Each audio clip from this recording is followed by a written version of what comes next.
They say Dean Martin died on Christmas Day, 1995. They're wrong. Dean Martin died 8 years earlier, on a frozen mountain in California, inside a jet he wasn't flying.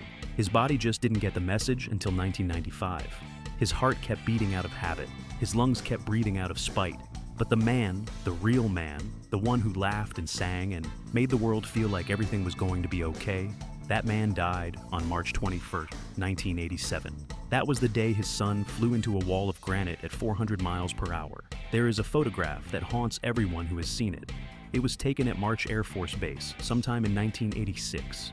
Dean Martin, in a dark coat, is embracing his son Dino.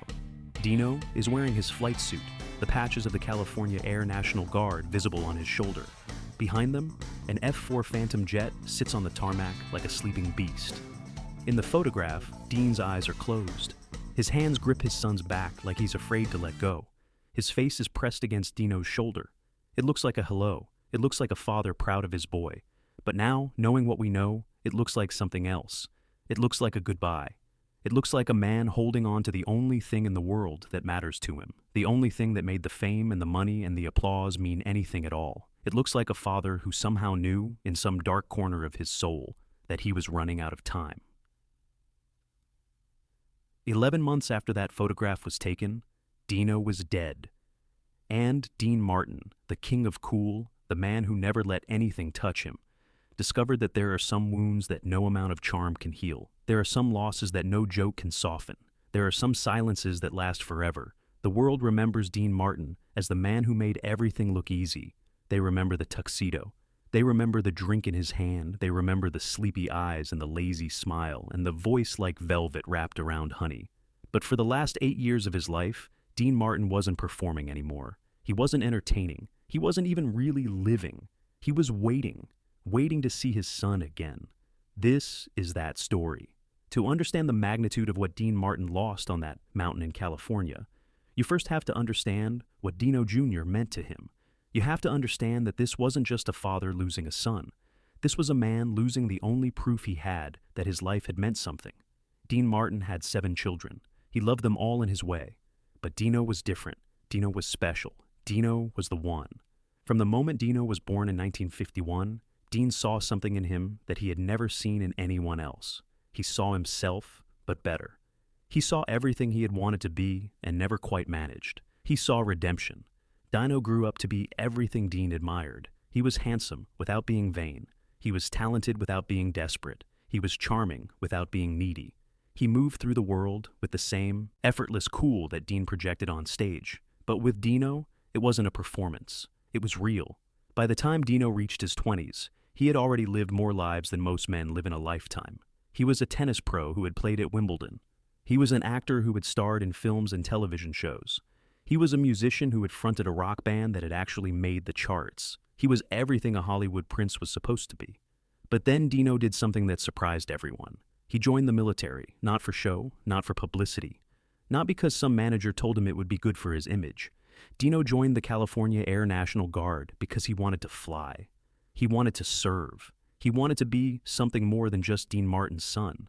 He became a fighter pilot. He earned his wings. He flew F-4 Phantom jets, those screaming beasts of metal and fire that could break the sound barrier and outrun death itself. He rose to the rank of captain. He was good at it. He was really good at it. Dean had never been prouder of anything in his life. The relationship between Dean and Dino was something that even the other Martin children couldn't fully understand. They were more than father and son. They were best friends. They were confidants. They were 2 parts of the same soul that had somehow been split across generations. Dean, who kept everyone at arm's length, who built walls around himself that no one could penetrate, let Dino in completely. Dino was the only person in the world who truly knew the man behind the tuxedo.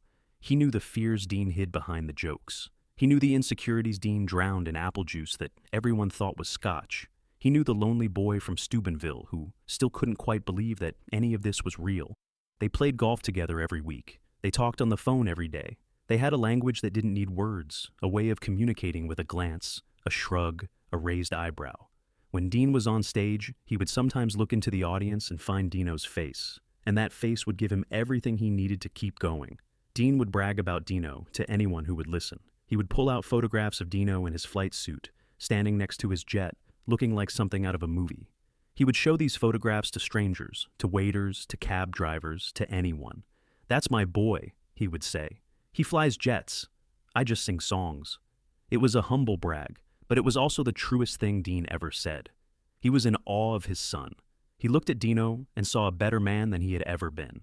He saw courage where he had only known fear. He saw authenticity where he had only known performance.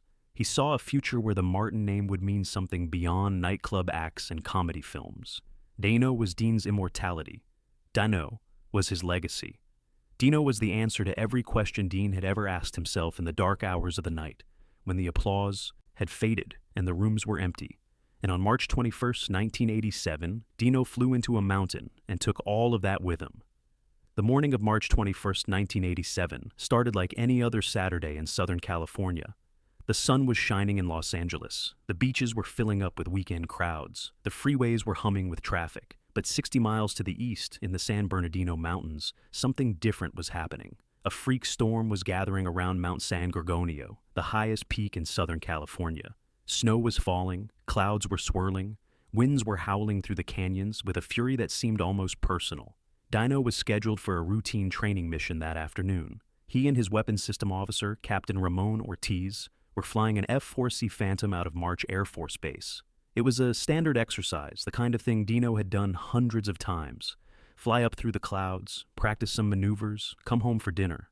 Dean was at his house in Beverly Hills. He was probably watching television. He was probably thinking about nothing in particular. He had no way of knowing that 60 miles away, his world was about to end.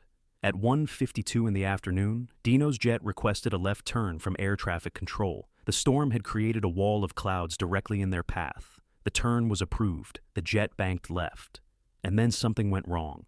In the confusion of the storm, in the swirling whiteout conditions that erased the horizon and turned the world into a featureless void, the jet turned the wrong way. Instead of turning away from Mount San Gorgonio, it turned directly into it. The mountain is a wall of granite and ice that rises over 11,000 feet into the sky. It is unforgiving. It does not give second chances. Dino would have had no warning. At over 400 miles per hour, the mountain would have appeared out of the white nothingness like the hand of God. There would have been no time to react, no time to eject, no time to be afraid. One moment, they were flying. The next, there was only silence. The jet impacted the granite face of the mountain with a force that defied comprehension. The explosion was muffled by the heavy snow, a silent fireball that was extinguished almost as soon as it appeared. The wreckage scattered across the frozen slope like confetti at a funeral that nobody had planned. Back in Beverly Hills, the phone hadn't rung yet. Dean was still safe in his ignorance. He was still whole. He was still the man he had always been. The sun was probably shining through his windows. The birds were probably singing in his garden. He had no idea that on a frozen mountain 60 miles away, everything he loved was burning. The news didn't come immediately. It started as a worry, a delayed return, a missing blip on a radar screen. The controllers at March Air Force Base called out again and again. "Phantom 6, come in. Phantom 6, do you read?" But there was no response. Just static.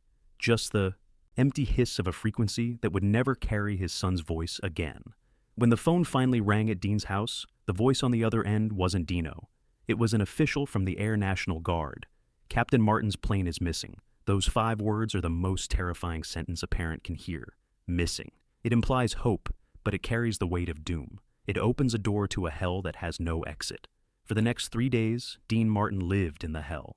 The storm on the mountain was so severe that search and rescue teams couldn't get near the crash site. Helicopters were grounded. Foot patrols were turned back by avalanches and zero visibility. The mountain was keeping its secret, refusing to give up the truth. Dean sat in his living room. He didn't sleep.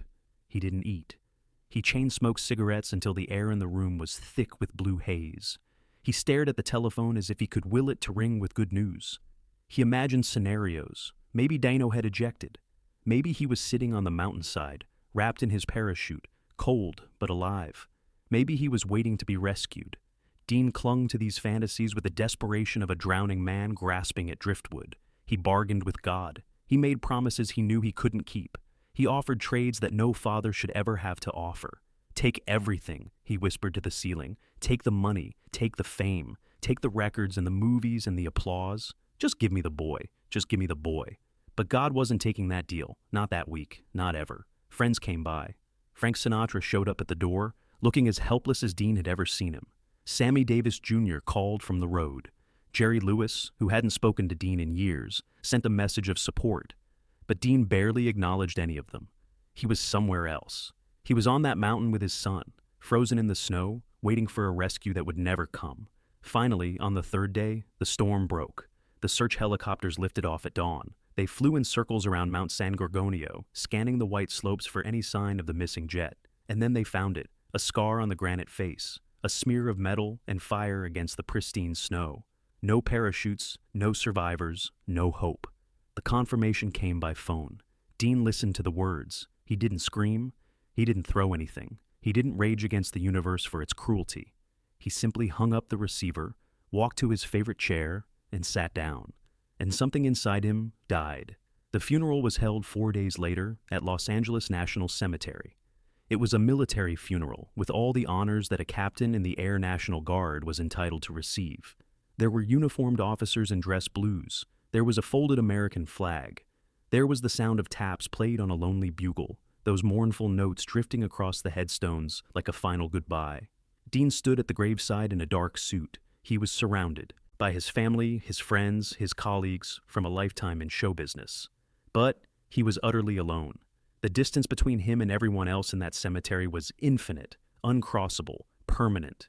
Witnesses say that Dean looked like a man who had been broken and hastily reassembled in the wrong order. He moved like a robot, going through the motions of grief without seeming to feel any of it. His face was a mask. His eyes were hidden behind dark glasses. But even the glasses couldn't hide the truth. Something fundamental had changed. Something essential had been extinguished. People tried to comfort him. They said the things people always say at funerals. He died a hero. He didn't suffer. He's in a better place now. He would want you to be strong. Dean nodded politely at each of these platitudes. He shook hands. He accepted embraces. He thanked people for coming. He did everything that was expected of him. But he wasn't there. His body was standing at that graveside, but his soul was somewhere else. His soul was on a frozen mountain, or perhaps it was already underground, waiting in that wooden box for the dirt to cover them both. The casket was lowered into the ground. The flag was presented to the family. The officers saluted. The ceremony ended. One by one, the mourners began to drift away. They had lives to return to. They had their own sorrows to carry. They couldn't stand at this grave forever, no matter how much they loved the man they had come to honor. But Dean didn't move. He stood at the edge of the grave long after everyone else had gone. He stood there as the cemetery workers waited at a respectful distance, shovels in hand, ready to finish their job. He stood there as the afternoon shadows grew long, and the California sun began its descent toward the Pacific. What was he thinking in those long minutes at the graveside? What was he saying to the son who could no longer hear him? What was he promising? What was he asking? No one knows. No one will ever know. Finally, Dean reached out and touched the casket. It was a gentle touch, almost tender, like a father tucking a child into bed one last time. He whispered something. The words were too soft for anyone to hear. Maybe it was goodbye. Maybe it was, I love you. Maybe it was wait for me. Then he straightened up, turned around, and walked away. He walked to his car. He got in. He drove home. He closed the gates of his Beverly Hills mansion behind him. And he never really came out again. The funeral of Dean Paul Martin didn't just bury a son. It buried a father who happened to keep breathing. In the weeks after the funeral, Dean's friends tried to reach him. They called, they visited, they sent notes. They did everything they could think of to pull him back from the edge of the abyss. But Dean wasn't interested in being saved. He stopped returning calls. He stopped going to dinners. He stopped showing up at the clubs and restaurants where he had held court for decades.